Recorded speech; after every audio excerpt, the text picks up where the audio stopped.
Bonjour à tous, bienvenue dans cette vidéo. Je vous propose ici donc un exercice sur la continuité avec une fonction qui s'appelle donc la fonction partie entière. Alors la notation que j'ai choisie ici, c'est une notation un petit peu plus ancienne avec un e de x parce que bon, en terminale c'est pas très fréquent, donc ça sert à rien d'introduire des notations.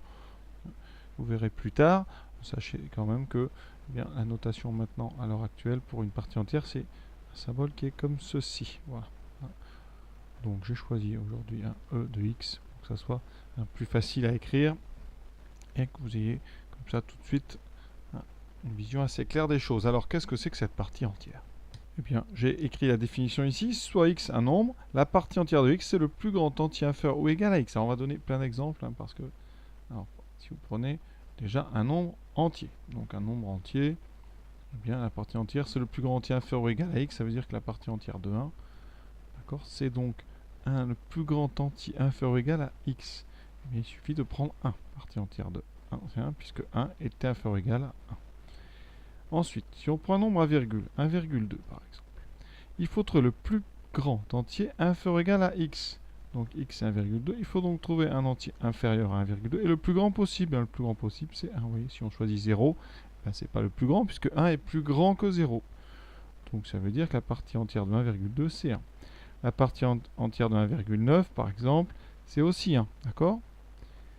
Ensuite, on passe à 2. La partie entière de 2, c'est 2, parce que 2 est inférieur ou égal à 2, et on continue. Là, on est à 2,1.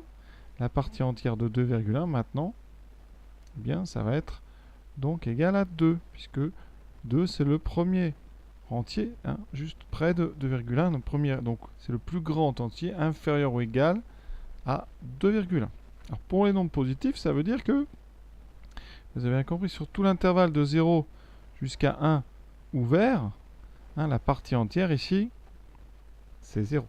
0,1, sa partie entière, c'est 0. 0,2 aussi, etc. Jusqu'à 0,9999, là, ça change d'un coup, parce qu'en 1, la partie entière devient 1. Et ça jusqu'à 2. D'accord? Et la partie entière sur cet intervalle, ça sera... Donc c'est une fonction qui est originale, parce que elle est discontinue. Vous avez toute une partie où elle vaut 0, puis d'un seul coup elle vaut 1, un peu comme les anniversaires. D'accord? C'est exactement ça. Hein. Vous avez 15 ans et du jour au lendemain vous aurez 16 ans. Et bien là c'est pareil, vous êtes de 0 à 1, vous êtes à partie entière 0 et juste à 1, ça va devenir 1. Donc on a comme ça une partie entière dont la courbe est une fonction qu'on appelle donc discontinue. C'est une fonction avec comme ça en escalier. On va regarder ça sur GeoGebra tout de suite, mais on va vous parler juste là ici, je vais vous parler des nombres négatifs. Qu'est-ce qui se passe pour les nombres négatifs? Prenons moins 0,5. Quelle est sa partie entière? Il faut donc trouver un entier qui est inférieur, enfin qui est inférieur ou égal à moins 0,5. Le premier, enfin le plus grand, donc c'est tout simplement moins 1. La partie entière de moins 0,5, c'est moins 1.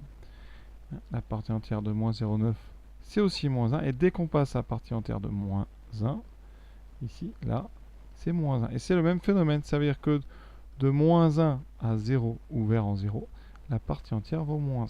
Donc, regardons tout de suite ce que ça donne sur GeoGebra, parce que vraiment c'est une courbe qui est importante en mathématiques. Alors, il faut savoir que sur GeoGebra, pour obtenir la courbe de la fonction partie entière, on écrit floor. D'accord? Ici, on met floor x, et vous avez comme ça une jolie courbe qui se trace. Alors sur GeoGebra, on a donc comme ça des segments en bleu ici, qui forment un escalier. Alors il faut, par contre, c'est pas très pratique. En 1, par exemple, il faut bien comprendre que l'image de 1 eh bien, se situe ici. D'accord? Je vais enlever la lettre A. Ici. Voilà. Mais en 1, l'image est là. En 2, l'image est ici. D'accord? Donc à chaque fois. Voilà. C'est comme ça qu'en général on la trace en mettant des points pour bien indiquer des deux parties quelle va être l'image de 1. Parce qu'en 1, vous voyez, on a deux possibilités, soit ici, soit ici. Donc on met un petit rond comme ça pour bien indiquer où est-ce que va se situer. Mais vous voyez, c'est une fonction dont la courbe, évidemment, est en plusieurs parties. Donc c'est une fonction ici qui est discontinue. Donc, eh bien, on va quand même regarder.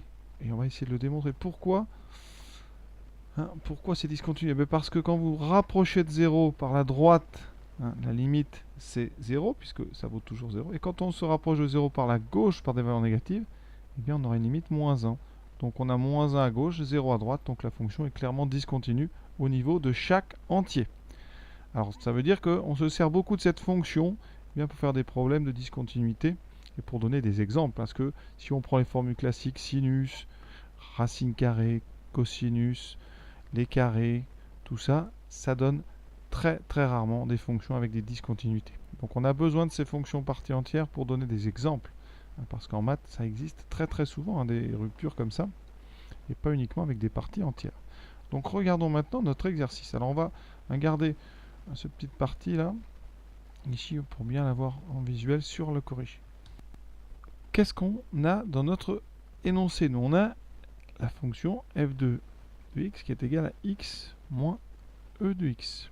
Et on demande, est-ce qu'elle est continue sur l'intervalle 0, 2 fermé?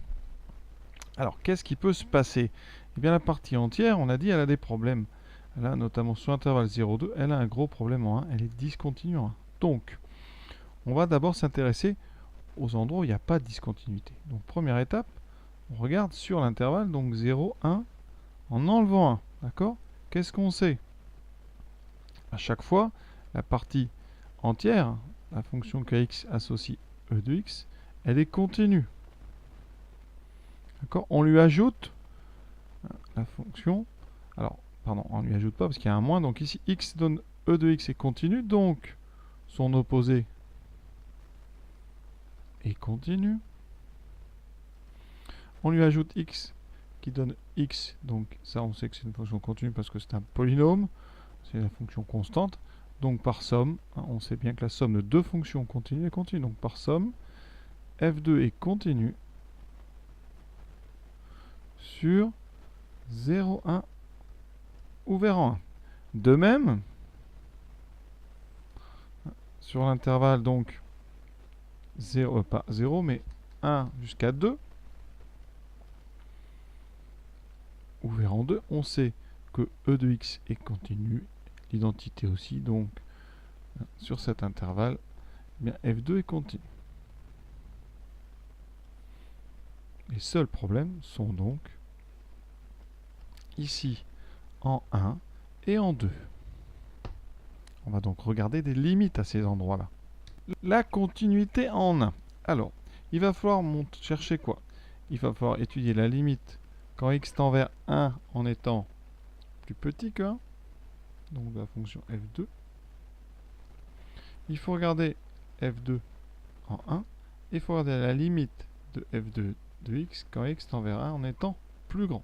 Pour que la fonction soit continue, il faut que ces trois valeurs soient les mêmes. On va commencer tout bêtement, on regarde l'image. En 1, ça veut dire qu'ici x vaut 1, ça fait 1 moins e de 1. Ça fait 1 moins la partie entière de 1, on a dit que c'était 1, donc ça fait 0. Partie entière de 1, vous voyez, on la lit sur le schéma. C'est le point que je suis en train de trouver, c'est ici, ça vaut 1. Ensuite, la limite, quand on est sur une valeur plus petite que 1. Ça fait donc f2 de x. Alors on va commencer par la partie entière, c'est elle qui nous intéresse. La partie entière quand on est juste ici à gauche de 1. On arrive, vous devez bien comprendre, on arrive par la partie ici, par la gauche. Ici on voit bien que la partie entière, elle vaut toujours 0. Donc la limite quand x tend vers 1 en étant plus petit que 1 de x moins e de x, ça sera 1 moins 0. Ça donne 1. Donc vous voyez qu'on a déjà un problème. Ici on a 0, ici on a 1. Donc la fonction elle est discontinue. Alors, on peut regarder quand même la limite.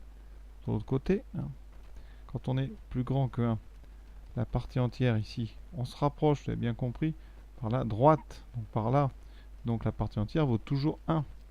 Donc ici quand on fait la limite, on aura x moins e de x. X, lui, se rapproche de 1, mais la partie entière se rapproche aussi de 1, donc ça fait 0. Donc on a la limite à gauche et à droite qui n'est pas la même. Donc ici, la fonction f2 est discontinue en 1. D'accord? On regardera après sur la courbe. On va s'occuper de 2 maintenant. Continuité en 2. Alors on peut déjà répondre à la question de l'énoncé. Est-ce que la fonction est continue sur 0,2? Non, parce qu'elle est discontinue en 1. Donc on pourrait s'arrêter là, mais on va quand même regarder en 2 ce qui se passe. Alors déjà en 2, on n'a qu'un côté, on a le côté gauche. Donc il faut regarder l'image de 2. Et il faut regarder la limite de la fonction. Donc quand on se rapproche de 2 en étant plus petit que 2. C'est-à-dire qu'en 2 moins. Alors, f2 de 2, ça fait 2 moins partie entière de 2. partie entière d'un entier, c'est lui-même. Ça fait 2 moins 2, ça fait 0. Maintenant, regardons les limites quand on est inférieur strictement à 2. Pour la partie entière. D'accord? Alors, je ne l'ai plus sur mon dessin, mais quand on a... Ben si, je l'ai, pardon, sur le dessin. Ici, je vais me rapprocher de 2, hein, en étant plus petit, donc par la gauche. Donc, je vais me rapprocher ici en étant toujours sur le segment horizontal qui vaut 1. Donc, la partie entière vaut 1 sur tout cette partie-là. Quand on se rapproche de 2, on est en 1,9, 1,99, 1,999. Vous voyez, la partie entière, c'est toujours 1. Parce qu'on est ici, vous avez bien compris, c'est strictement plus petit que 2. On ne vaut jamais 2. Quand on se rapproche ici de 2 par la gauche, on est strictement plus petit que 2. D'accord? Ici, il faut bien comprendre, c'est x différent de 2. Donc, quand on calcule la limite de f2 de x, f2 de x, on va plutôt écrire sa formule, c'est x moins e de x. Quand x tend vers 2, en étant strictement plus petit, alors le x va tendre vers 2, lui. Par contre, la partie entière tend vers 1. Donc, 2 moins 1, ça fait 1. Et on a ici 0 pour la valeur, 1 pour la limite, donc f2 est discontinu en 2. Donc la fonction f2, elle est continue de 0, donc elle est continue sur intervalle 0, 1 ouvert en 1, et sur donc 1, 2. Mais elle n'est pas continue en 1, elle n'est pas continue en 2. Regardons pour conclure la courbe sur GeoGebra. Dans la zone de saisie en bas, on va donc taper une fonction, donc on écrit fonction, voilà, une fonction dont l'expression, ça sera x moins la partie entière. On a dit partie entière sur GeoGebra, c'est floor. Voilà, et on va dire de 0 à 2. Voyons, vous voyez ce que ça donne ici, on valide. On va faire un petit zoom. Évidemment, GeoGebra ne gère pas les bornes, c'est-à-dire qu'ici, il va falloir préciser un petit peu ce qui se passe. Alors, on a dit à gauche, donc en 1, on aura donc le point qui est ici, l'image de 0 c'est 0. L'image de 1 on a dit que c'était 0 et l'image de 2 c'est 0. Donc vous avez une fonction ici qui est en 3 parties. Une première partie, là j'ai vraiment refait en plus gros, de 0 jusqu'à 1. Alors ici on indique par un point la valeur en 0, ici un crochet ouvert pour montrer que l'image de 1 n'est pas ici mais en bas sur ce point là. Et pareil sur le deuxième segment, pareil ici on a bien, vous voyez, une discontinuité apparente évidente. Voilà pour cet exercice, je vous souhaite une bonne continuation, à bientôt.